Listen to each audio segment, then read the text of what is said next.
Bueno, hoy tenemos nuestro primer webinar donde tenemos a la invitada, a la doctora Minerva Castillo Cuevas, que ella es doctora en educación por la Universidad Autónoma de Chihuahua, graduada con honores con la investigación sobre competencias docentes en ambientes virtuales. Es maestra en investigación educativa por la Universidad Autónoma de Yucatán. Posee una licenciatura en psicología, ponente en congresos nacionales, internacionales en las áreas de investigación educativa, investigación psicológica, psicología educativa, psicología clínica, y ha publicado varios artículos de investigación en revistas científicas, tanto en México como en Europa. Cuenta con la especialidad en docencia, así como diversas certificaciones internacionales en habilidades y competencias digitales. Bienvenida, doctora Minerva, ¿cómo ha estado? Muy bien, muchas gracias. Buenas noches, gracias por la invitación. Fíjate que uno de los temas principales ahora en estos temas de gran relevancia que ahora nos tocó impartir clases en línea es esa parte de la neurociencia. Entonces, pues bueno, a mí me gustaría que nos compartieras a todos nosotros una pequeña parte de esta metodología. Con mucho gusto vamos a platicar acerca de la neuroeducación y cómo mantener a los alumnos enganchados ahora en nuestra nueva modalidad virtual de trabajo. Adelante. Bueno, pues vamos a empezar. Muchas gracias. Les quiero compartir esta información y comenzamos el cómo mantener la atención de nuestros alumnos, ¿no? Ahora estamos trabajando en línea y definitivamente el aprendizaje online es muy difícil y muy distinto al que se pudo haber llevado a cabo en un aula tradicional. En este momento, a diferencia de un aula tradicional, no existe la interacción cara a cara ni con el resto de los alumnos, no existen los procesos de socialización al interior de las aulas. En muchas ocasiones puede haber demoras en los sonidos, en el video, en la imagen. En ocasiones controlar los turnos de palabra y al momento de trabajar se convierte en una misión imposible. Y lo peor, y en muchas ocasiones, es que la atención hacia los materiales y hacia la materia se vuelve muy frágil y es muy limitada, ¿no? Ahora con las clases virtuales, el reto principal es captar la atención de los estudiantes, llevarlos hacia el aprendizaje, hacer un guía, un puente para que ellos puedan tomar la decisión de aprender la nueva información y sobre todo que tengan la disposición de aprender a través de un aprendizaje virtual de una computadora, ¿no? Bueno, ahora les quiero platicar y compartir cómo podemos favorecer estos procesos de aprendizaje por medio de los aulas virtuales a través del gran instrumento que dirige y motiva y coordina todas nuestras acciones, el cerebro. Siguiente. Cuando hablamos de neuroeducación, pues hablamos de una nueva visión de la enseñanza, es una nueva forma de entender lo que sucede al interior de los salones de clase, ¿no? Es una nueva visión que busca aportar estrategias y tecnologías educativas centradas en el funcionamiento del cerebro. Esta nueva disciplina educativa fusiona los conocimientos de la neurociencia, la psicología y la educación, con el objetivo de optimizar el proceso de enseñanza-aprendizaje. En una dinámica de aprendizaje basado en neurociencias, el propósito es aplicar todo lo que se sabe acerca de cómo aprende el cerebro y qué cosas lo estimulan para desarrollarlas al interior del ámbito escolar. Por lo tanto, las neurociencias tienen aplicaciones en todos los contextos educativos, tanto presenciales, virtuales y en contextos o necesidades educativas especiales como tal, pues nos permiten identificar a muy pronto y corto tiempo las necesidades y las individualidades del interior del grupo. El cerebro es el receptor de la educación, ya que todo lo que pensamos, sentimos y percibimos sucede por medio del cerebro. El cerebro funciona a base de estímulos eléctricos que se llevan y traen la información. Esta información se logra transmitir gracias a las neuronas y estas a su vez se comunican entre sí por medio de neurotransmisores. Los neurotransmisores se encuentran en ese espacio que hay entre una neurona y la otra. Y el hecho de que se conecten entre cada uno de los extremos se llama sinapsis. Entonces, ese espacio, en el espacio sináptico, ahí es donde se transportan los mensajes y la nueva información. Lo que se busca con la neuroeducación es propiciar nuevos aprendizajes, desarrollando nuevos circuitos neuronales, los cuales son la base del aprendizaje. Cuando se realiza un aprendizaje significativo, se adquieren y transforman estos circuitos neuronales, es decir, nosotros vamos a activar en ese espacio entre neurona y neurona a través de los neurotransmisores nuevas informaciones, nuevos mensajes. Es decir, que a través de estas conexiones que se promueven con el aprendizaje significativo, se adaptan estos circuitos a los nuevos entornos del aprendizaje que estamos favoreciendo y también se da su retención a largo plazo.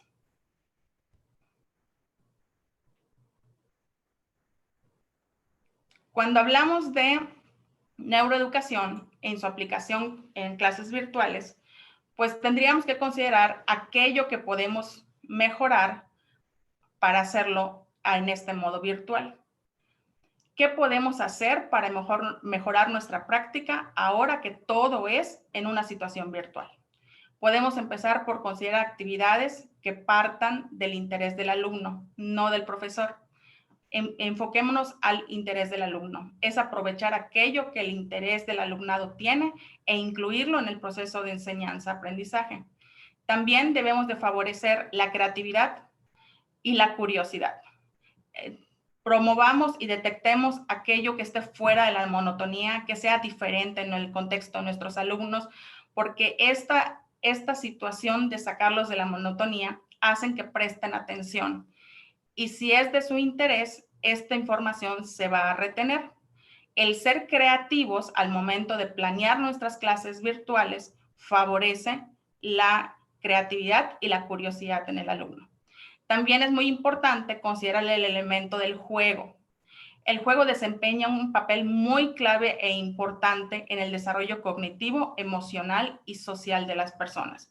El juego tiene gran impacto, sobre todo a edades tempranas. Despierta la curiosidad y permite descubrir a través de las dinámicas y a través de las interacciones nuevas habilidades. Aumenta la autoestima, la motivación por aprender y las relaciones interpersonales. La creatividad, el interés por el alumno y el juego son tres elementos muy relevantes en los procesos de neuroeducación que son transportables al aula virtual. Estos tres elementos de manera conjunta despiertan la curiosidad y sobre todo la disposición de los alumnos a aprender. ¿Por qué? Porque estamos pegados a su contexto, porque estamos usando información que ellos conocen, porque les estamos presentando algo que les prendí el foquito de, ¿qué está diciendo? ¿De qué está hablando? Eso yo lo tengo. Poner ejemplos y situaciones reales al contexto de nuestros alumnos. Estos tres elementos son claves en el proceso de educación y se vinculan con los tres principios que vamos a manejar el día de hoy.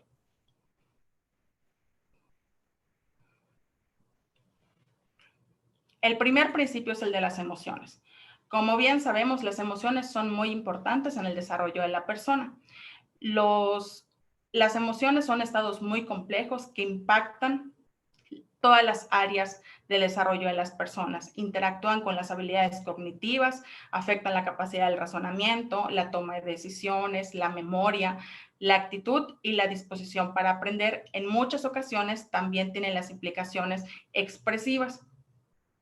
La emoción es muy importante, pues dirige la atención, es decir, decide qué información es relevante, qué información voy a archivar en mis circuitos neuronales y, por tanto, qué información voy a aprender.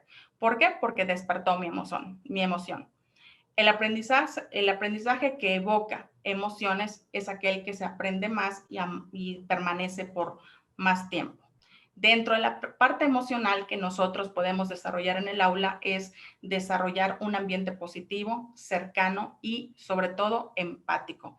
El desarrollar un proceso emocional positivo nos predispone a que el alumno se sienta en confianza, se sienta a gusto al momento de estar en un proceso de interacción con nosotros, sobre todo que tener estos ambientes positivos favorece el trabajo colaborativo y los procesos de socialización con el alumno. Entonces es muy importante que nosotros tengamos en cuenta estos procesos emocionales y que desarrollemos en la parte de las actividades o métodos que nos ayuden a despertar y dirigir de manera positiva el interés y sobre todo la alegría en el aula, ¿no? Que sea en nuestra aula virtual un área de interés, un área positiva, un área feliz, donde los alumnos puedan interactuar, se sientan tranquilos y puedan manejar de manera adecuada el proceso de socialización. Mientras más emocionantes y positivos son los contenidos, mejor se aprenderán. Las emociones interactúan directamente con los procesos cognitivos y por lo tanto benefician el aprendizaje.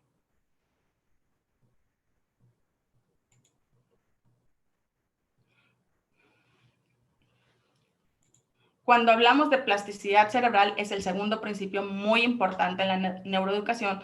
Nos referimos a la capacidad que tiene el cerebro de cambiar físicamente para adaptarse a los hábitos y a los estímulos que se le presentan.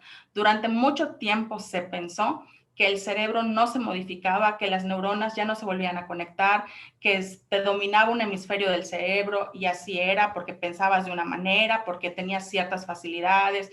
Si eras buen matemático, te dominaba un lado del cerebro, pero si eres bueno con la filosofía, era el otro lado del cerebro. Se ha comprobado que con la plasticidad cerebral, el cerebro se adapta. Es esa capacidad que tiene el cerebro de modificarse de manera continua a sí mismo ante la respuesta de los estímulos del medio ambiente, creando y ampliando nuevas conexiones neuronales, al mismo tiempo que va eliminando las conexiones poco activas o totalmente inactivas. El cerebro, por lo tanto, tiene esa capacidad de adaptación durante toda la vida. Y esto es muy importante porque quiere decir que se va adaptando a lo largo de toda nuestra vida y se van reactivando y moderando las conexiones neuronales. Además, el cerebro es capaz de crear nuevas neuronas y conexiones entre ellas si se le provee de la estimulación adecuada. Es decir, que si nosotros como docentes favorecemos este cambio en el proceso del cerebro, vamos a facilitarlo y vamos a tener procesos de plasticidad cerebral, fomentando aprendizajes y experiencias significativas. O sea, lo que nosotros trabajemos en el aula tiene un impacto directo en la manera en la que el cerebro de nuestro alumno se va estructurando. Podemos ser agentes de cambio para interactuar de manera directa, proporcionar aprendizajes significativos y que estas conexiones neuronales que se llevan a cabo al interior de mi alumno se vayan modificando con las experiencias que recibe al interior del aula en el proceso de consolidación de aprendizajes en un aula. Entonces, hay que tener muy en cuenta que lo que se enseña en un proceso tiene la capacidad de cambiar la estructura del cerebro, tanto física como químicamente, por medio de la creación de nuevas sinapsis y la creación y la conexión de nuevos circuitos neuronales, que esto se ve claramente en un proceso conductual, en un proceso de aprendizaje significativo. El tercer principio sería el de la atención. La atención va dirigida a dos enfoques prácticamente, ¿no? Que podamos despertar el interés y que podamos mantenerlo alerta. Hoy por hoy, cuando estamos dando clase en línea, nos damos cuenta que de repente ya perdimos a la mitad del grupo o ciertos están pero no están viendo hacia la cámara, pero te das cuenta que no están contigo. Entonces, ¿cómo vamos a captar esa atención? ¿Cómo vamos a despertar el interés? ¿Y por qué es tan relevante hablar de la atención en este proceso de aprendizaje virtual? Atender como tal significa que nosotros codificamos y procesamos la información.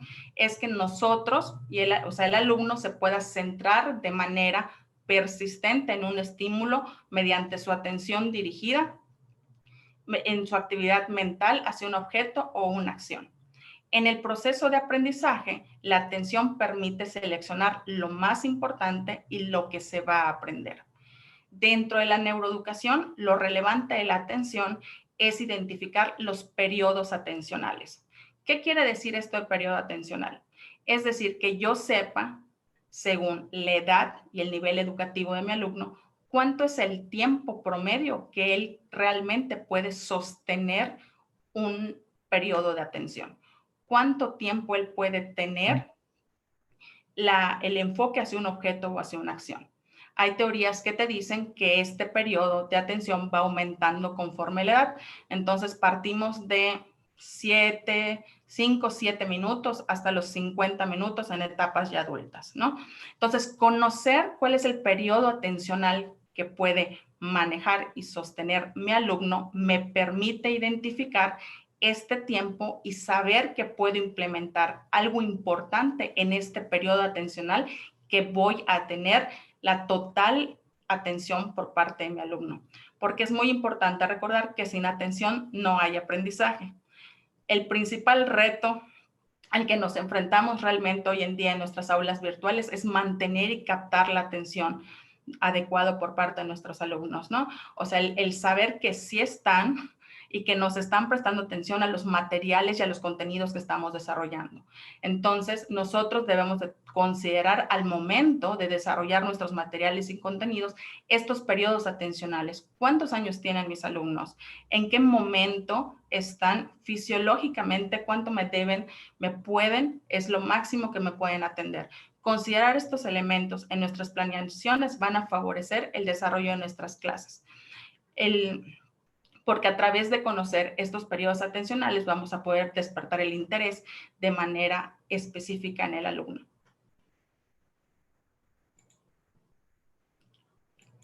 Ya vimos estos 3 principios. Bueno, ahora, ¿cómo los vamos a favorecer dentro de nuestras clases virtuales, ¿no? Partamos del hecho de que nosotros como docentes tenemos mucha experiencia en nuestra área, hemos trabajado en varios momentos en la educación, hemos desarrollado muchas estrategias y muchas habilidades que nos han funcionado definitivamente a lo largo de nuestra carrera profesional. Tenemos la capacidad de identificar muchos elementos que necesitan nuestros alumnos, pero ahora al estar en educación virtual necesitamos más herramientas, necesitamos otras maneras de poder tener otra vez ese proceso de conexión directa con nuestros alumnos, que podamos literal poder identificar cada una de sus necesidades, y esto lo podemos hacer a través de la neuroeducación. Y vamos a empezar por conocer cuáles son esos elementos que participan en los procesos de aprendizaje y memoria. Neuroeducación te dice, si tú conoces cuáles son esos elementos que participan en el proceso de aprendizaje y memoria, puedes activarlos, independientemente del paradigma o modelo educativo que tú estés trabajando. O sea, es decir, si eres humanista, constructivista, no importa cuál sea tu paradigma, lo puedes atender desde el punto de vista de neuroeducación. Partamos del hecho que es necesario conocer cuáles son estos elementos que participan en los procesos de aprendizaje y memoria. Luego, tenemos que empezar por plantear estrategias que produzcan y favorezcan la conexión neuronal de manera diferente, es decir, la plasticidad cerebral. Promovamos estrategias virtuales que provean de aprendizajes significativos a nuestros alumnos. Nosotros somos agentes de cambio a través de los elementos que les demos para favorecer estos cambios en las estructuras neuronales. Desarrollar ambientes agradables y positivos. Nosotros debemos como docentes tener una actitud positiva, tener una actitud alegre y que contagie. Seamos agentes de contagio de emociones y sobre todo de actitudes positivas. Esto nos permite que el alumno llegue con confianza a un proceso de interacción virtual. Sabemos que no todos tienen en muchas ocasiones la capacidad para expresarse libremente. No todos tienen el reforzamiento en casa y la autoestima suficiente para poder levantar la mano de manera constante. Entonces, nosotros como docentes, al proveer de un ambiente positivo, al tener un ambiente agradable, libre de estrés, no negativo, favorecemos que ese alumno que no necesariamente tiene los refuerzos pueda sentirse cómodo y participar en casa. Contagiemos actitudes positivas y también podemos favorecer la aplicación de estos principios a través del empleo de juegos. Los juegos tienen aplicaciones en todos los niveles educativos.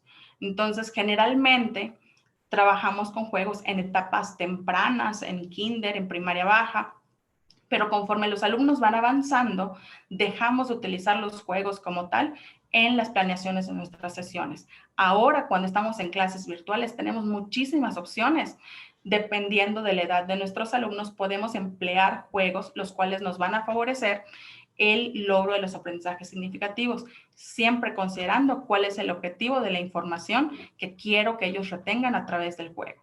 Entonces, conocer los elementos que favorecen los procesos de aprendizaje, favorecer los aprendizajes significativos y la plasticidad cerebral y el empleo de juegos son una forma de emplear la neuroeducación, los principios de la neuroeducación en nuestras aulas virtuales.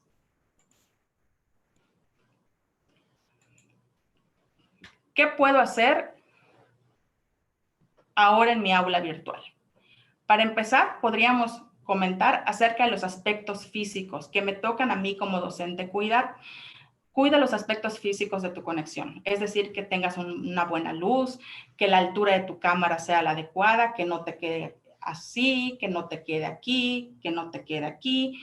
Colocar de manera adecuada tu medio de comunicación, que es la computadora, ¿ok? Empecemos por cuidar las partes físicas, la luz, la altura de la cámara, que el espacio se vea despejado, que tengamos los elementos suficientes para que la persona que me mire me vea claro y me vea sin ningún tipo de actitud. Hay ocasiones que cuando la cámara está hacia arriba y tú miras hacia abajo para ver a los alumnos, estás denotando autoridad. Entonces, eso no favorece un sentido de igualdad y promueve mucho las jerarquías y no siempre se ve y se toma de buena manera, ¿no? Entonces, comencemos por cuidar los aspectos positivos físicos de nuestras conexiones. Desarrolla un clima positivo en el proceso de interacción, que se vea limpio, sonriente, amable, donde tengamos las actitudes de apertura, que no esté así, o sea, que me dé gusto. Cuando ellos entran a mi aula virtual, es como si entraran a mi salón de clase. ¿Cómo los recibías los lunes en la mañana? ¿No? O sea, sonriente, agradable, de la misma manera. Genera un ambiente seguro, insisto, que ellos se sientan cómodos y confortables contigo. Y siempre transmite seguridad. No usemos adjetivos calificativos negativos, no usemos risitas entre ellos, no fomentemos las diferencias. Hay que considerar que la educación ahora, al estar en educación virtual, no es parejo para todos. No todos tienen los mismos elementos y no todos tienen los mismos momentos y medios para consolidar la enseñanza. Entonces, debemos de usar aquellas herramientas que transmitan seguridad, que no vayan a dejar en evidencia lo que no se tiene al interior de la mayoría de mis alumnos, ¿no? También funciona mucho variar la intensidad de los estímulos que se presentan, utilizar colores más vibrantes, más brillantes, utilizar ruidos, por ejemplo. Eso nos ayuda a atraer la atención del alumno. En muchas ocasiones, cuando utilizamos estímulos diferentes dentro del grupo, eso despierta la curiosidad. El que podamos emplear títeres o algún elemento de fondo que pueda llamar su atención es muy importante. También dentro de tu aula virtual puedes integrar actividades físicas, es decir, que levanten la mano, que se toquen la nariz, que se estiren, ese tipo de cosas que es diferente a un proceso normal de interacción virtual, favorece la predisposición para atender y los tienes enganchados. Y volvemos, el juego favorece las emociones positivas, capta la atención de los alumnos. Entonces, enfoquémonos a encontrar juegos conforme a la edad y a los intereses de los alumnos. Esto nos ayuda mucho a tenerlos enganchados y que tengan el interés por seguir en nuestra clase.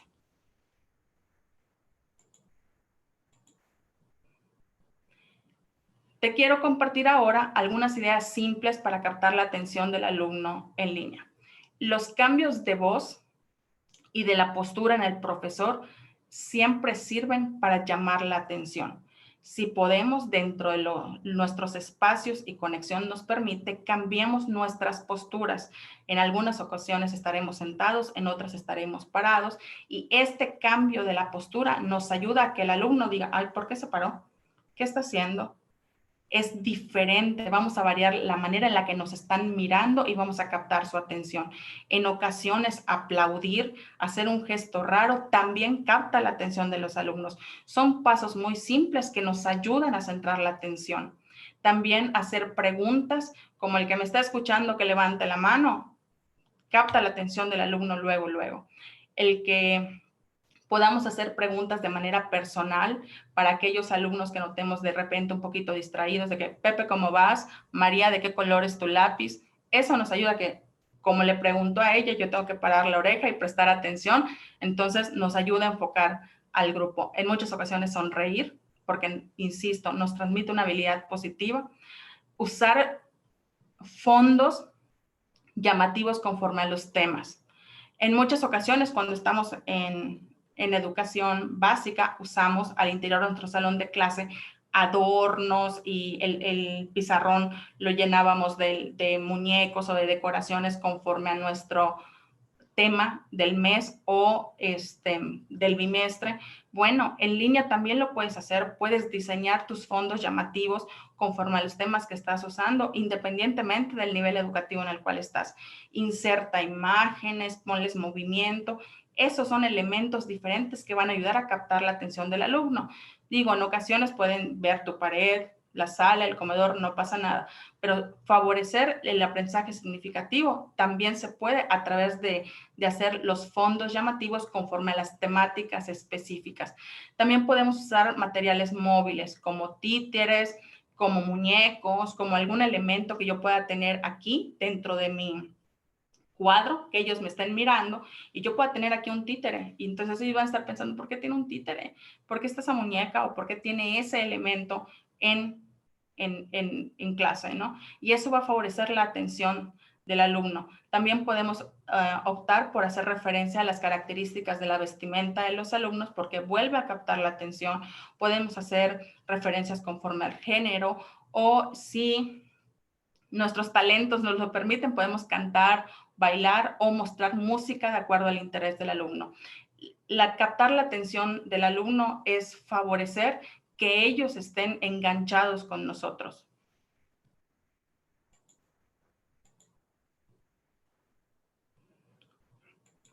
Específicamente en tu clase virtual, yo te quiero compartir cinco aspectos específicos que podemos implementar de manera muy puntual.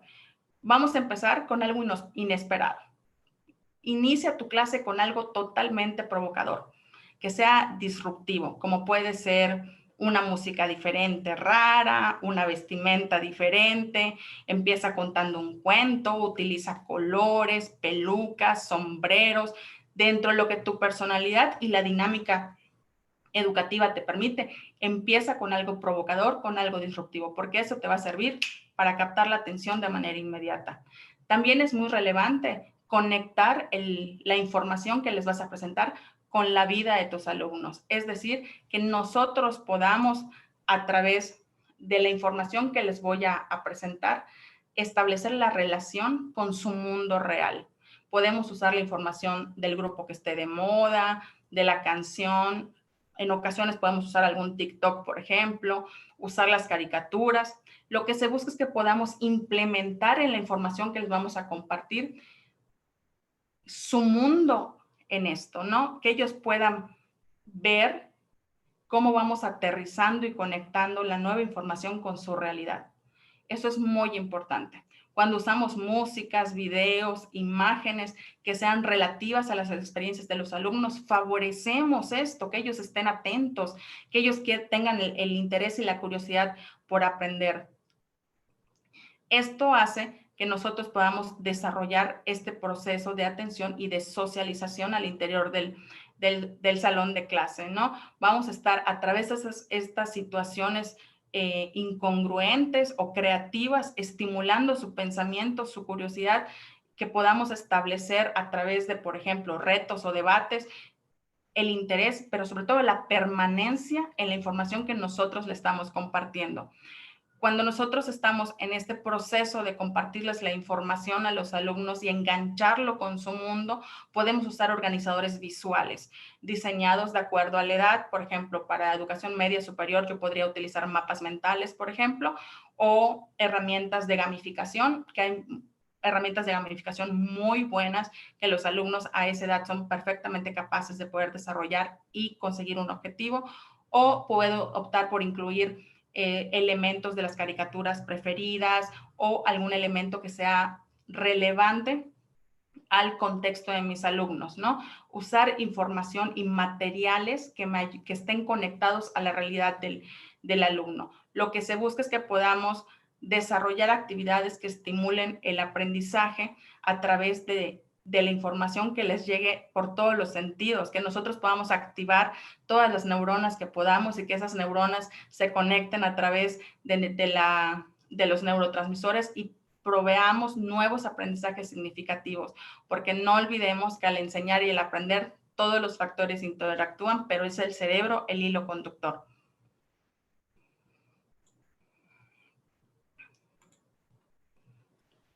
Ya para terminar, yo les quisiera compartir que definitivamente la neuroeducación nos permite identificar los procesos funcionales del cerebro y potenciarlos a través del trabajo en clase. Nos permite identificar cómo se da este proceso de aprendizaje, qué puedo activar, cómo se están dando estas relaciones entre los elementos al interior de mi alumno.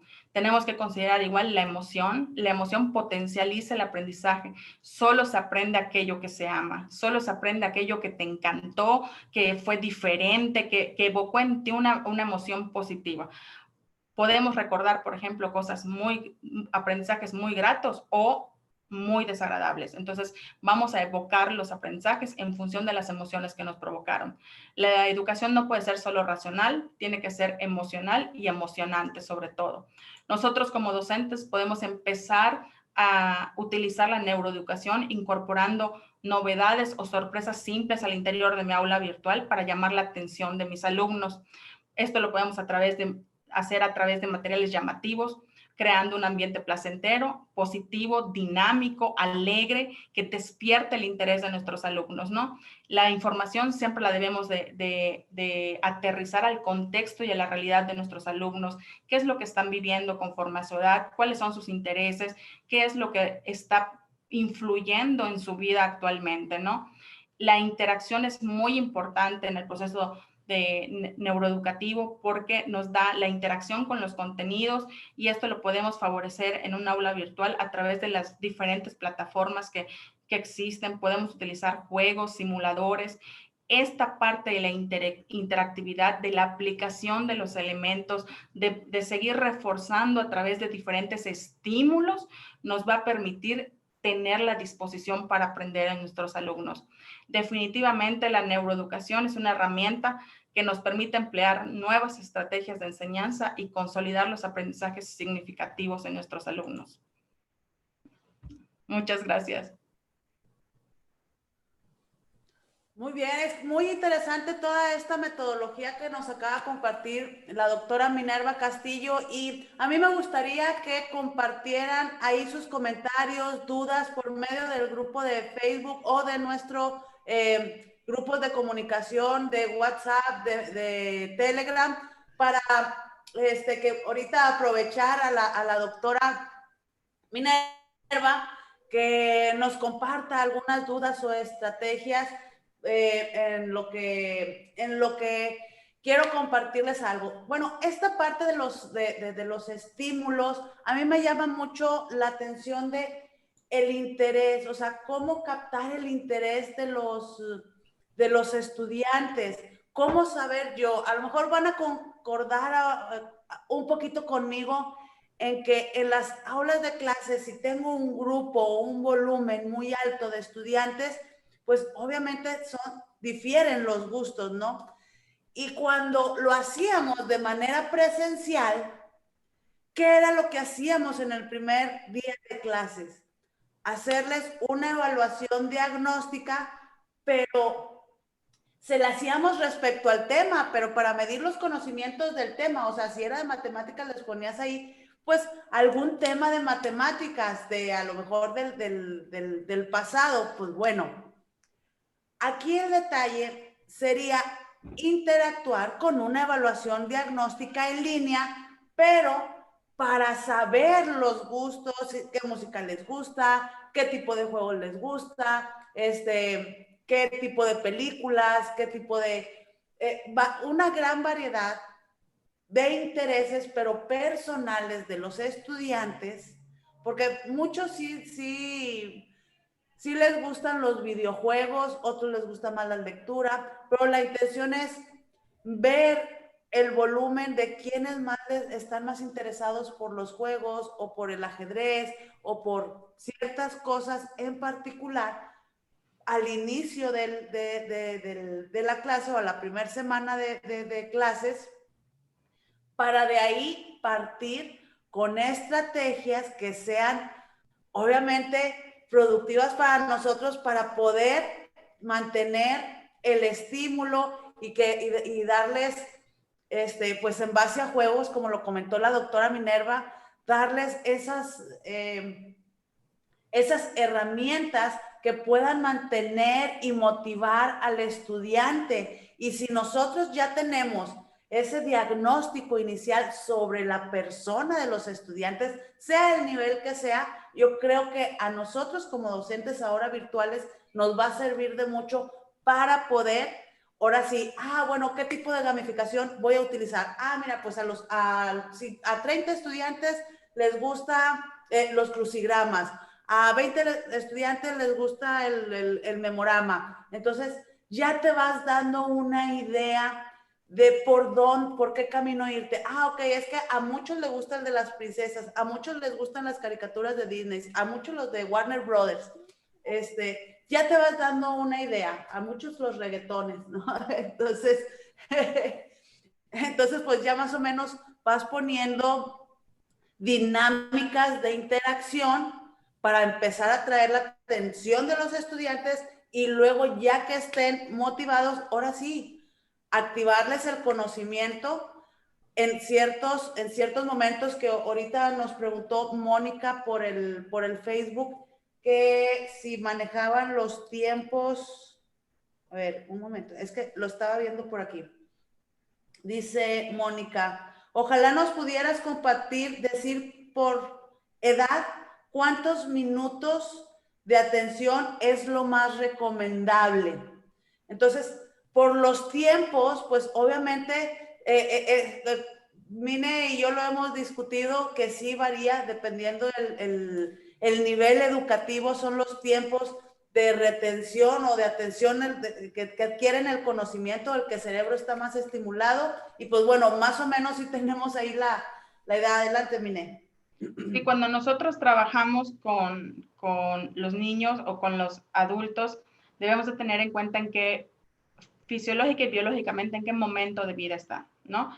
Y cuáles son las capacidades por etapas de desarrollo que ellos ya tienen consolidadas.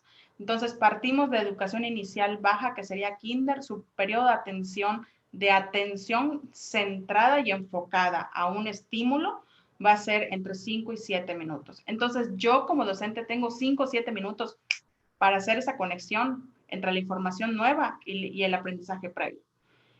Tengo que trabajar 40 minutos, sí, pero la atención consciente guiada va a ser de 5 a 7. Y de ahí nos vamos subiendo a 12 minutos, 15, hasta la secundaria tenemos 20, en prepa llegamos a los 30, 40, y en licenciatura y posgrado hay una leve diferencia entre 30 y 40 y 50 minutos. Va a depender mucho ya aquí de las habilidades personales muy marcadas que tengan. ¿Ok? Sí. Dice Ale Hernández, muy buena exposición. Cuando trabajas con adolescentes y un poco más de adultos, ¿las estrategias de atención son las mismas? Sí, lo que se busca es captar la atención. Entonces, aquí tendríamos que identificar cuáles son las áreas de interés. Por ejemplo, yo en adolescentes podría pensar que el TikTok sería una muy buena forma de captar su atención. Y ahí en TikTok hay muchos temas, ¿no? O sea, podríamos usar algo que sea muy importante para ellos, que le captan rapidísimo y van a decir, ay, ¿por qué está haciendo un TikTok la maestra, no? Ese tipo de cosas que sean de interés del alumno. ¿Qué es lo que ha pasado históricamente?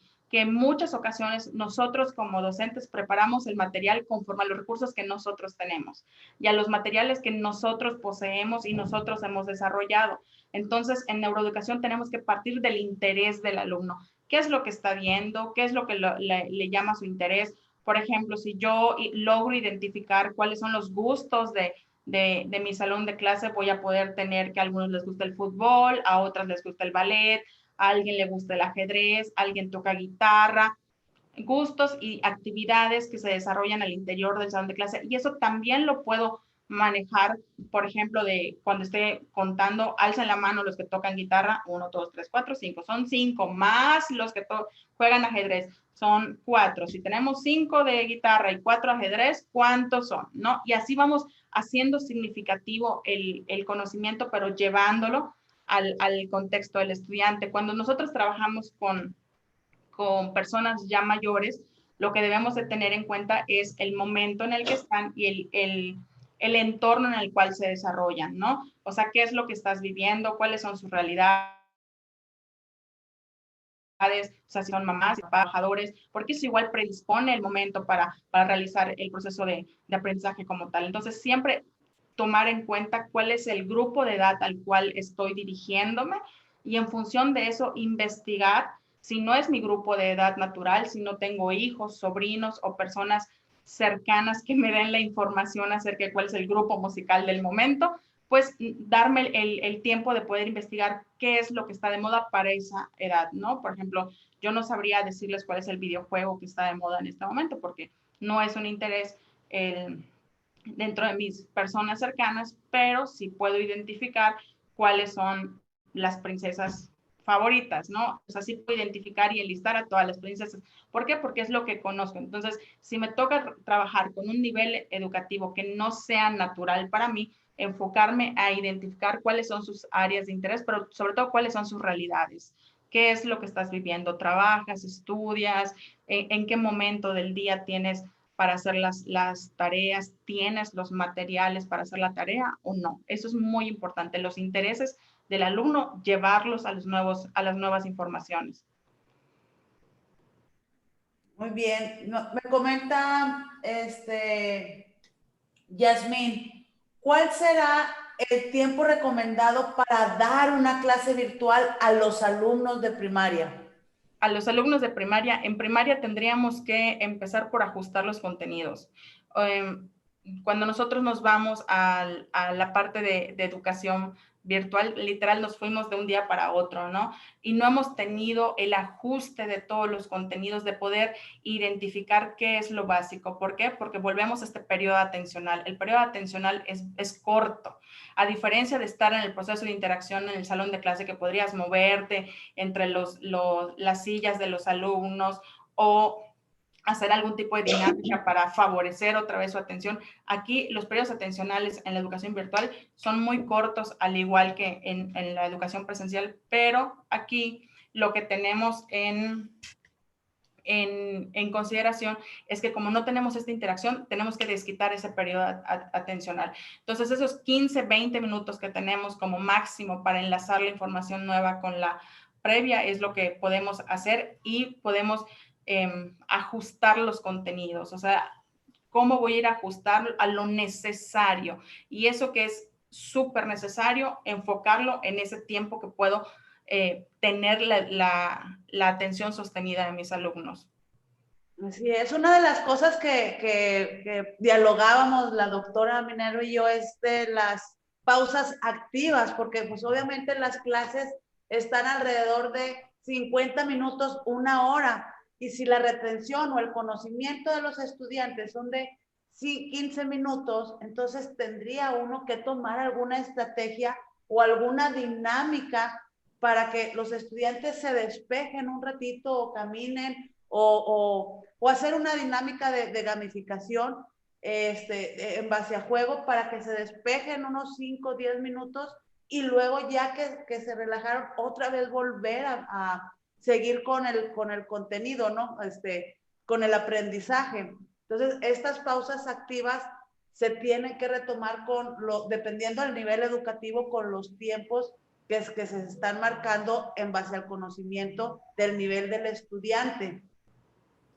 Sí, también podríamos optar por dividir en grupos si nuestra institución educativa nos lo permite, que trabajemos por turnos, por decirlo de algún modo, que en el primer turno, en la primera media hora se conectan unos y en la segunda media hora se conectan estos. Esto igual favorece el proceso de interacción y de socialización entre los alumnos, porque sobre todo en edades tempranas no sabemos respetar mucho turnos, cuando estamos en kinder y en primaria baja. Entonces podríamos usar esta parte de la división del grupo o tener este momento de las pausas activas, saber que mi sesión de 50 minutos la puedo dividir en dos, donde a la mitad de la sesión voy a hacer una pausa activa que me va a permitir volver a captar la atención y volver a generar esa situación de atención guiada a la información.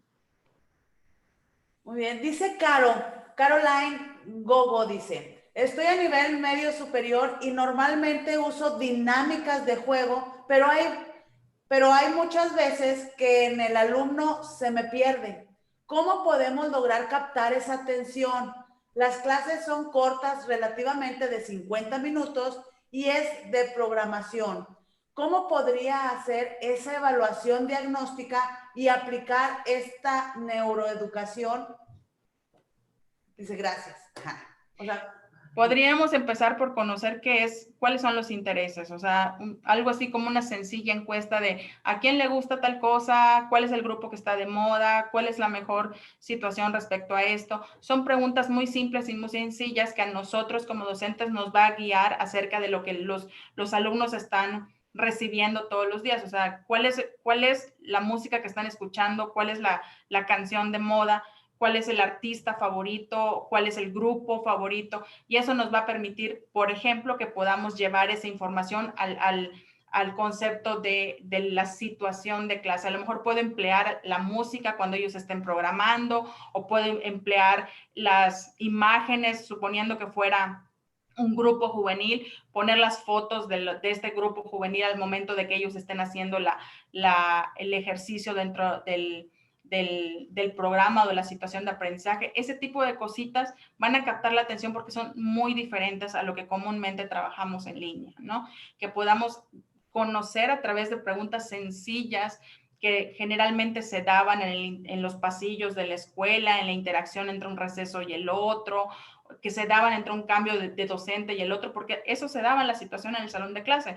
Nos enterábamos de las realidades de nuestros alumnos en esos momentos de cambio de maestro, de que estás caminando por los pasillos, de que estás tomándote un refresco y pasa un alumno o viene y nada más porque sí se pone a platicar contigo. Pero ahora no tenemos eso, o sea, no tenemos esas situaciones naturales para identificar sus intereses, ¿no? Entonces podríamos comenzar por una serie de preguntas o ponerles encuestas o ponerles información acerca de que miren qué me encontré acerca de este grupo, es ese, y vamos a empezar a recibir diferente información respecto a ellos que nos van a ayudar a contextualizar nuestros materiales de aprendizaje, de enseñanza. Sí, y fíjate que en los diferentes niveles uno lo puede disfrutar, porque por ejemplo también yo veo a la parte de nivel de preescolar y alguna parte de primaria que uno puede hacer unas diapositivas y nada más plasmar imágenes. A ver, ¿estos artistas los conoces? O a ver, ¿estas caricaturas las conoces? ¿O estos jueguitos los conoces? Entonces, pueden ser, no hacer una encuesta como tal de, a ver, métete a esta plataforma. O sea, yo creo que para hacer encuestas, yo creo que de educación media superior para arriba está bien hacer encuestas, pero a nivel secundaria y básica, todavía, bueno, a nivel básico y preescolar, yo creo que todavía con presentaciones y con participaciones activas y abiertas, estimulas más la atención y como que los atraes más al momento de poner muchas imágenes o colores, porque también con colores puedes atraer la atención. A ver, a mí me gusta el rojo, el negro. Bueno, pues entonces mis presentaciones las voy a hacer un poquito más con estos colores, ¿no? Sí, entonces, claro. Uno mismo va haciendo sus propias dinámicas y no tan formales, y con PowerPoint puedes hacer como maravillas, ¿no? Nada más es cuestión de organizar y unas 3, 4, 5 diapositivas, poner esas imágenes atractivas y ya con eso ya nos daría pauta para todo, si es un año escolar, pues más o menos ver, y a lo mejor a los 3, 4 meses se nos acabó el recurso de atención y van cambiando los gustos de los estudiantes, les volvemos a hacer otra presentación de PowerPoint y vamos agarrando nuevas estrategias, ¿no?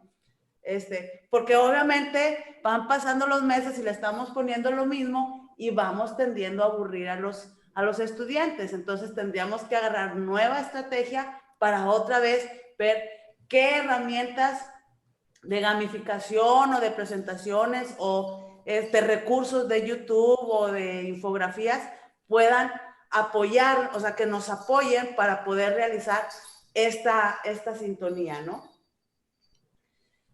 Nos dice Esme Garza, excelente información. En preescolar es algo difícil mantener la atención de los niños, pues su tiempo atencional es solo de 20 o 30 minutos.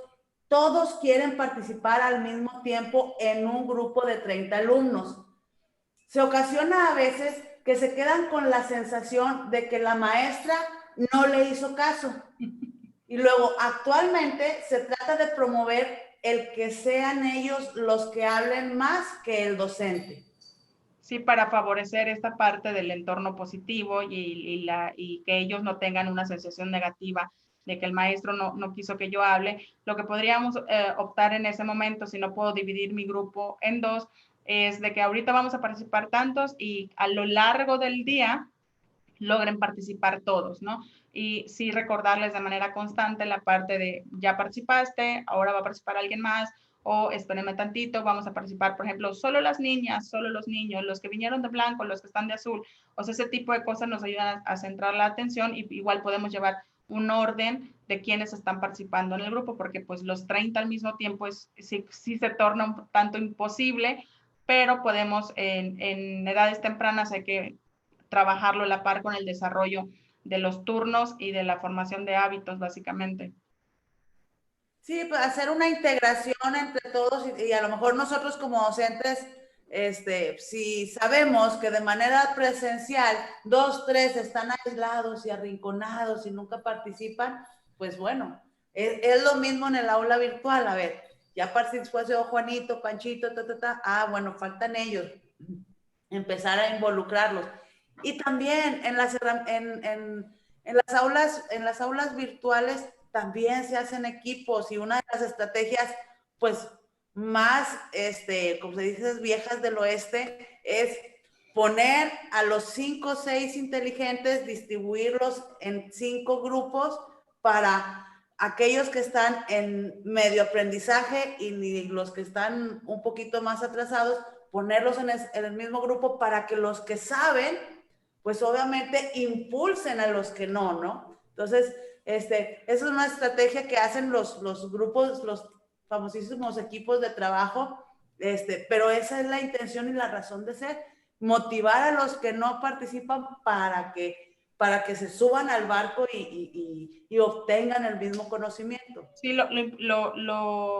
lo muy práctico de la neuroeducación es que se aplica a todos los niveles. Entonces, tenemos que estar conscientes de cuáles son los intereses de nuestros alumnos y cuáles son las habilidades y competencias que ellos ya tienen desarrollados para nosotros plantear nuestras estrategias. O sea, en edades tempranas, pues estamos muy enfocados a la parte de formación de hábitos y a los conocimientos, pero muy cortos, o sea, son muy poquitos los conocimientos que se piden que se consoliden antes de los 5 o 6 años, ¿no? Entonces, ¿cuáles son las habilidades y competencias que ellos ya traen y en función de eso poder estar planteando y cambiando nuestras estrategias de trabajo? Así es, así es. Dice Ale, gracias. Es súper interesante y retador porque cuando tienes estudiantes que tienen muchos deberes y el estudio es lo último en lo que se interesan, pues esto sí es muy retador, ¿sí? Cuando tienen muchas actividades, ¿cómo no? Sí, aquí es muy importante saber que disponemos de muy poquito tiempo de su atención y es desquitar ese tiempo de su atención. reduzcamos los contenidos, favorezcamos a través de estrategias importantes apegadas a sus intereses, aprendizajes significativos. Y sabemos que tienen unos roles muy complicados y que disponen de muy poco tiempo, entonces demos la información puntual y concisa, enfocada a sus intereses para que ellos puedan tener el enganche con los contenidos y los aprendizajes. Dice Denise Araujo, ¿cómo hablar con los jóvenes de secundaria? La pérdida de padres, desafortunadamente, hay varios casos en mi grupo. Sí, definitivamente es algo que nos está golpeando a todos. Estamos a la mitad de una pandemia y es algo que nos está golpeando a todos y debemos de manejarlo como es una realidad, tomándolo con un enfoque tranquilo, tratando de tomar en cuenta que nosotros no somos terapistas ni somos los psicólogos, sino que estamos dando un proceso de acompañamiento y facilitación como tal, ¿no? Decirle, estamos aquí, lo estamos experimentando varios, pero aquí es un entorno seguro, o sea, te voy a dar lo que a mí, te voy a acompañar como yo puedo como docente, te voy a facilitar a lo mejor que me los entregues de manera tardía, te puedo explicar otra vez en la información, te puedo dar otras herramientas de aprendizaje porque en este momento, emotivamente hablando, no estás al 100 y eso nos va a ayudar a que ellos sientan el interés y la parte positiva de los docentes hacia ellos, pero tomando en cuenta que nuestro papel como docentes, a menos de que estemos en el área de orientación, pues no es esta parte de dar un proceso terapéutico de acompañamiento como tal, sino hablarlo de una manera tranquila, sin adjetivos, porque cada quien vive un duelo de manera diferente conforme a sus experiencias y conforme haya sucedido cada una de las situaciones, ¿no? No podemos generalizar, es algo muy personal y es algo muy puntual. Entonces, nosotros como docentes vamos a acompañar en la parte académica, que es la que nos toca, diciendo, ok, lo entiendo, lo comprendo, mira, te puedo esperar, me la puedes enviar después, vamos. Y si vemos que es una situación que sí nos está causando algún ruido al interior del salón de clase, hablar con el área competente de nuestra institución, hablar con el área de psicopedagogía, de psicología, buscar algún tipo de apoyo en específico, que hoy por hoy existen muchas instituciones que están dando el apoyo psicológico y terapéutico a través de la línea telefónica que les pudieran servir a nuestros estudiantes, pero sí respetando la línea de nuestro trabajo académico de acompañamiento con el alumno. Muy bien, dice Mónica Amelia García Martínez, ¿cómo reducir los contenidos en el nivel medio superior cuando la escuela te dice que debes de cubrir todos los temas? Nos piden clases de 35 a 40 minutos con grupos de 40 alumnos. Sí, definitivamente tenemos un reto cuando hablamos de reducir los contenidos, porque no todas las instituciones están optando por hacer esta reducción de contenidos. Nuestra experiencia como docentes, la verdad es que aquí sí la podemos poner en evidencia, ¿no? De que sabemos que hay temas que son más fáciles que otros, hay temas que podemos manejar de manera transversal y nos van a guiar hacia un aprendizaje superior, ¿no? Entonces, al reducir los contenidos, a lo mejor la institución no nos va a dejar, pero lo que podemos hacer nosotros es plantear estrategias transversales, que a lo largo de 5 sesiones, por ejemplo, yo logre consolidar un aprendizaje superior y no necesariamente yo tenga que ver capítulo 1, capítulo 2, capítulo 3, sino que yo ya sepa cómo desarrollar esas competencias y habilidades de manera transversal que me lleven a consolidar lo que la institución al fin y al cabo me está pidiendo, ¿no? Lo que se busca es que podamos guiar al alumno en esto, que no perdamos su interés y que al ser un grupo tan grande definitivamente de 40 alumnos, sí debemos de tener ese proceso de seguimiento. Pero lo que yo aconsejaría aquí es que busquemos estrategias que sean rápidas, que sean muy fáciles de atraer su atención para que podamos ir guiando a través de este periodo de tiempo que tenemos con ellos el aprendizaje de manera continua. O sea, si tengo una sesión de 40, 50 minutos, pues saber qué puedo desarrollar en ellos, porque 40 alumnos son a lo mejor muchos, pero puedo dividir mi clase a la mitad y en esta sesión, en este primer momento voy a ver esto y luego voy a consolidarlo y lo voy a vincular directamente. Ese tipo de estrategias sí funcionan. Sí, a mí fíjate que me ha tocado también la experiencia de que los contenidos están muy robustos, están muy completos y que también digo, en clases normales ante pandemia, no cubres con todo el programa, sino lo que yo sí he visto es que por parte de las academias, porque cada institución cuenta con su propia academia las academias tienen la ventaja de omitir contenidos que puedan ser obsoletos o reducirlos o ampliarlos y eso ya en consenso ya vienen y lo aplican en sus clases. Ahora, hay una ventaja con los contenidos hoy en día y más en estos medios virtuales. A lo mejor nosotros estamos pensando como a nosotros nos dieron nuestra enseñanza, ¿no? Que nos dieron un libro, ese libro de 200 hojas lo teníamos que aprender y la nueva enseñanza tenemos que ponernos el chip, que ahora la nueva enseñanza son de 5 minutos y de 10 diapositivas. Entonces, es ahora nuestras estrategias docentes. Como en ese libro de 10 páginas de un capítulo, podérselo resumir en dos y que sea el aprendizaje efectivo. Entonces, ese es el chip que nosotros como docentes nos tenemos que poner esa camiseta porque ese es el nuevo aprendizaje. Ese También es lo que viene.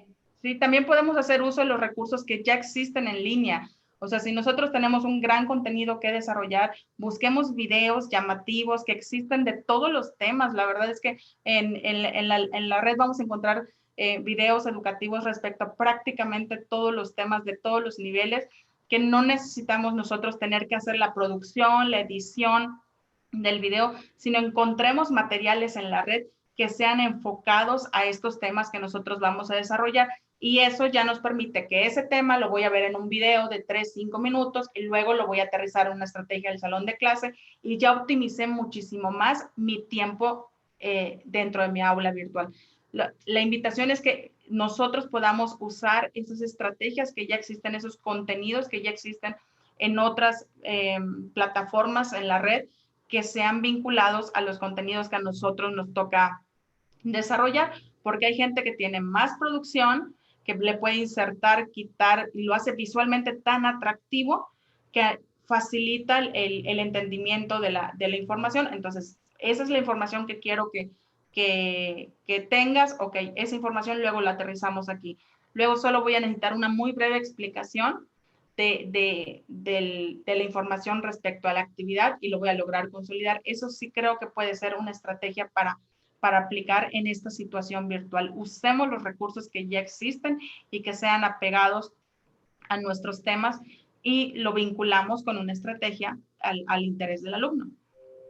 Obviamente que si hay información fidedigna, no vayan a agarrar información ahí del rincón del vago y esas cosas, ¿no? Sí, claro. Sí, no, definitivamente, pero a mí sí me queda claro, la transformación de docente presencial a un facilitador virtual es quitarnos toda esa camiseta que como nos enseñaron a nosotros. Ya tenemos que ver cómo quieren aprender los estudiantes y lo que comenta Mine es con los recursos, o sea, facilitarnos nuestro trabajo y pues obviamente ya hay información, muchas, miles, millones de información que nada más podemos presentarle como herramientas complementarias a los estudiantes. Entonces, eso ya es una ventaja. Entonces, esa es la nueva modalidad de estudio. Sí podemos tener el programa de estudio muy robusto de 150 hojas, ¿no? Pero nosotros tenemos que agarrar la estrategia de transformarlo ahora como quieren aprender los estudiantes. Esa es ya nuestra chamba como facilitador virtual. Sí, sobre todo que favorecer la atención hacia el contenido relevante, ¿no? Vamos a favorecer la atención hacia el contenido relevante, usemos lo que ya existe y podamos engancharlo a los intereses. Lo que tiene la neuroeducación es que tiene muchísimas estrategias de trabajo. Entonces hay estrategias específicas por grupos de edad o por nivel educativo y eso nos permite ir ampliando nuestro repertorio de estrategias al interior de un aula virtual. O sea, hay muchísimas formas de trabajo dentro de la perspectiva de la neuroeducación. Así es, a mí me encanta mucho este tema de neuroeducación porque es un tema muy relevante y pertinente lo que es ahorita los facilitadores virtuales y hay muchas estrategias como lo mencionó y como ya a lo largo de esta sesión amablemente la doctora Minerva nos explicó a profundidad cómo se realiza.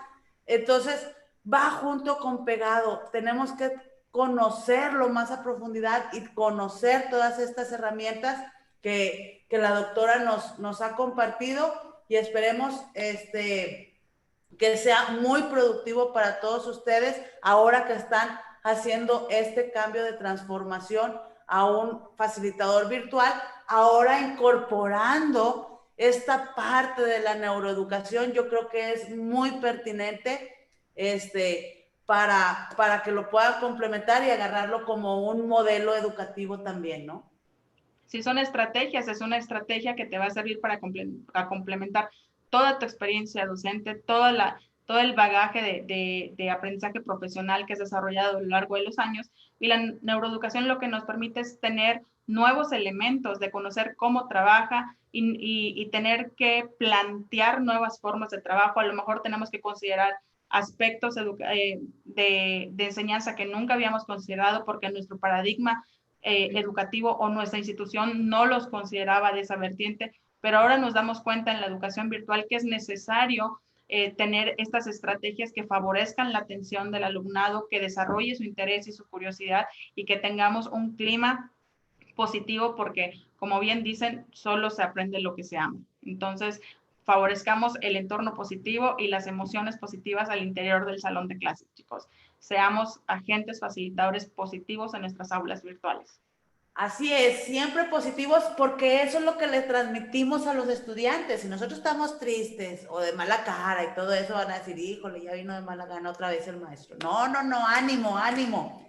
Dice Alejandra Gutiérrez, ¿qué opinan acerca del método Montessori? Trabajo en preescolar y en estos tiempos de pandemia me pareció muy útil tener este método a base e implementar algunas otras estrategias y actividades y recursos de otros métodos más. Bueno, el Montessori para mí es muy bueno y más a edades tempranas, ¿no? Sí, está muy enfocado a los intereses del alumno, entonces promueve aprendizajes significativos desde edades muy tempranas. Pues Alejandra refuerza lo que yo comenté hace un momento, ¿no? O sea, tenemos que implementar a lo mejor nuevas formas de trabajo, de métodos o paradigmas que no habíamos considerado en nuestra práctica prepandemia porque nuestra institución o nuestra formación no nos lo permitía. Pero ahora nos damos cuenta que conocer, por ejemplo, el método Montessori en edades tempranas tiene estrategias y métodos de trabajo muy efectivas y de hecho tiene dinámicas muy importantes para las edades tempranas. Entonces, sí nos favorece el desarrollo de los aprendizajes significativos en los alumnos y las podemos aplicar independientemente de que mi paradigma sea tradicional o constructivista o humanista, o digo, independientemente de tu camiseta, por decirlo de algún modo, ¿no? Aquí el único detalle es que veo yo es que llegan a cierto nivel todos los que son montessorianos, que llegan a cierto nivel y se encuentran con el nivel educativo tradicional y creo que tienen un cierto choque o cierto conflicto después de haber tenido un aprendizaje libre en base a proyectos, en base a esto. Llegan a un nivel educativo que le batallan un poquito. Sin embargo, es buenísimo el aprendizaje, el modelo Montessori. Dice Alex, pues bueno, ya yo creo que estamos muy bien, agradecemos la atención de todos y cada uno de ustedes. Docentes Minerva, te agradecemos bastante. Si quieres ya cerrar esta parte de neuroeducación. Muchísimas gracias por la atención, muchísimas gracias por el tiempo dedicado. La invitación es que usemos estos elementos, esta estrategia que nos provee la neuroeducación para implementar nuevos elementos en nuestra formación y manera de trabajar. Fomentemos nuevas estrategias de trabajo, el interés, la curiosidad y sobre todo nuevas conexiones neuronales en nuestros alumnos a través del aprendizaje significativo. Seamos agentes de verdad de cambios en nuestros alumnos a través de información relevante y aprendizajes significativos. Muchísimas gracias. Buenas noches. Muy buenas noches a todos y cada uno de ustedes y pues bueno, esperemos tener alguna sorpresa que nos puedas compartir algún curso un poquito más profundizado de este tema tan pertinente que es, digo, para ahorita todos los docentes que nos vemos en la necesidad de cómo atraer la atención de nuestros estudiantes, cómo estimularlos para que obtengan el conocimiento, cómo llegar al aprendizaje con ello, pues espero que nos puedas compartir un poquito más. Yo sé que todos nosotros vamos a estar muy al pendiente de lo que nos puedas compartir y agradecer a todos y cada uno de ustedes por estar aquí el sábado a las 8 de la noche, ¿no? Alex, no sé si tengas algún comentario que decir. Gracias, Hazel. Aquí estoy en voz en off porque ando despeinado. No te calles, yo estoy pelón. Pero la verdad, gracias a todos a los que nos acompañaron. Doctora Minerva, gracias por su tiempo. Creemos que es información que suma, que aporta a todos. Y la verdad, pues bueno, ahí estuve yo pendiente un poquito de la gente de Facebook. Tuvimos un buen número de gente conectada y tenemos un poquito de gente aquí en la sala. Gracias a todos por seguirnos acompañando. Vamos a seguir invitando a la maestra Minerva. Ahorita Hazel les comentó un poquito de alguna sorpresa. Estamos torciéndole el brazo para que desarrolle un curso, algo que nos ayude ahí a todos ustedes, pero no se deja. Mientras tanto, bueno, vamos a seguirle pidiendo que nos ayude pues con alguna otra sesión, un poquito más de temas. Hay a los alumnos que ya forman parte de nuestros cursos, ustedes vieron un poquito las encuestas. Vamos a seguir pidiéndoles información para hacer algo que les apoye, ¿no? La idea es esto, es sumar, es apoyar, es que ustedes pues, no estén solos en esta batalla, ¿no? Estamos todos juntos y la idea es aportar. Hazel, doctora, muchas gracias. Sí me gustaría que la doctora pues, nos dé las últimas palabras antes de cortar esta bonita transmisión. Muchísimas gracias por la invitación. La verdad es que yo muy contenta de poder compartir nuestras experiencias y el andar en el entorno virtual y compartir lo que nos ha funcionado y cómo podríamos aterrizarlo a todos los contextos. Yo muy contenta y muy agradecida con su atención y el tiempo el día de hoy. Muchas gracias por la invitación. Muchas gracias a todos, que la pasen muy bien. Excelente fin de semana de puente. Y lleguen el lunes con todas las ganas en sus clases virtuales. ¡Ánimo! Bye. Listo, ya cortamos transmisión en vivo. Tenemos aquí, no sé si alguien de los presentes quiere hacerle alguna pregunta a la doctora. Pueden abrir micrófono, pueden abrir cámaras. Aquí ya estamos en familia, ¿no? Entonces, por eso no estamos... Si alguien tiene alguna duda, algún comentario, algo que quiera preguntarle, bienvenido. Y si no, pues bueno, con eso cerraríamos el día de hoy. Ya creo que esos son algunos. Cintia, Montserrat, Ale, Dulce, Guadalupe Nuño, iPhone Gabriel o Gabriela. Creo que están. Bueno, andan ocultos, yo creo. ¿Quién anda por aquí? Guadalupe, se le ve como que la cámara.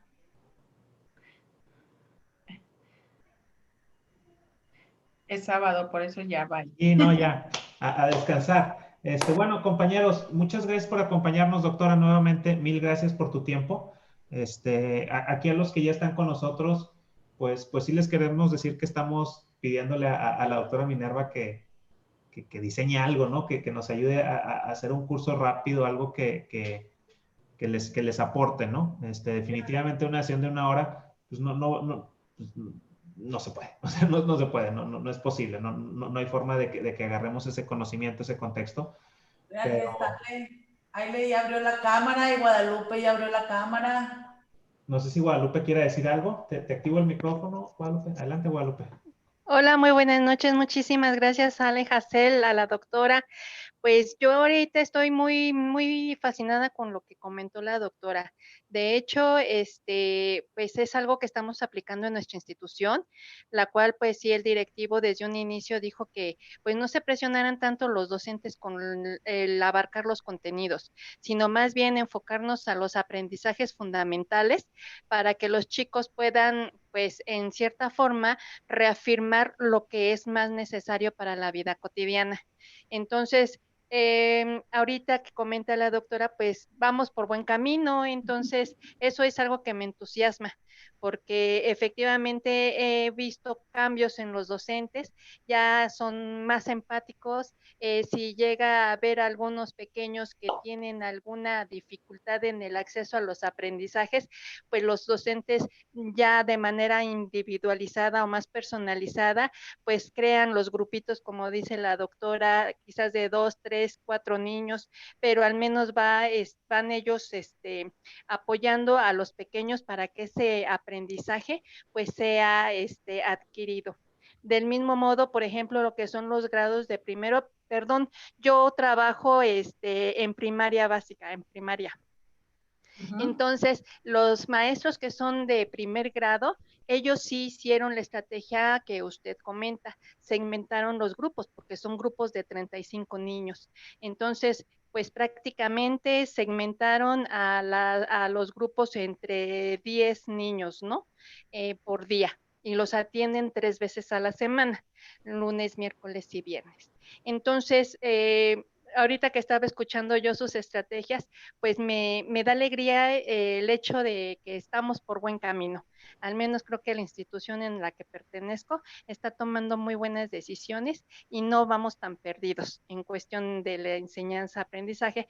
Lo único que sí, pues es reforzar más esas estrategias de herramientas de gamificación y, por ejemplo, yo su servidora, pues casi siempre al entrar a grupo, pues procuro también dar alguna actividad de programación neurolingüística.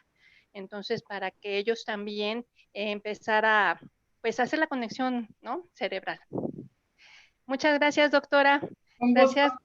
Igualmente, buenas noches. Maestra Ale. Ya la vi, ya la vi. Buenas noches. Pues agradecerles sobre todo por la charla, las estrategias. Yo doy clases a nivel medio superior y superior. Mi área es matemáticas, es un poco ardua. He estado aprendiendo mucho, todos los docentes hemos estado aprendiendo mucho. Y bueno, pues aquí estamos en este camino. Yo sí de pronto me enfrento mucho a situaciones bien complicadas, bueno, supongo que como todos, porque mis estudiantes siempre están como muy enfocados en hacer pues todo lo que necesitan hacer por el tipo de institución que es una institución cerrada, y pues con todo eso, digo, siempre procuro estar como empática y demás, aunque en algunas ocasiones ellos pues como que dicen, pues la maestra, sí es comprensiva y demás, y luego se me quieren ir al otro extremo de entregar todo al final, o ay maestra, no sé así, apóyenos. Entonces sí es muy complicado en estos niveles y en todos, yo creo que desde la perspectiva que nos toque, pero bueno, pues aquí estamos tratando de aprender y de apoyar y de hacer lo mejor posible, porque pues yo creo que sí estamos muy interesados en la educación de todos nuestros estudiantes, ¿no? Felicidades, Ale. Yo creo que, como has comprobado, hay excusas que no se dejan de escuchar, aunque sea en la parte virtual, pero sí creo que podemos fomentar formas de trabajo que nos permitan tener los contenidos y los intereses de los alumnos. Si bien van a tener siempre algunos la tendencia a entregarlos hasta el final, tratar de guiarlos y de irlos favoreciendo a lo largo del tiempo que estemos con ellos tal cual.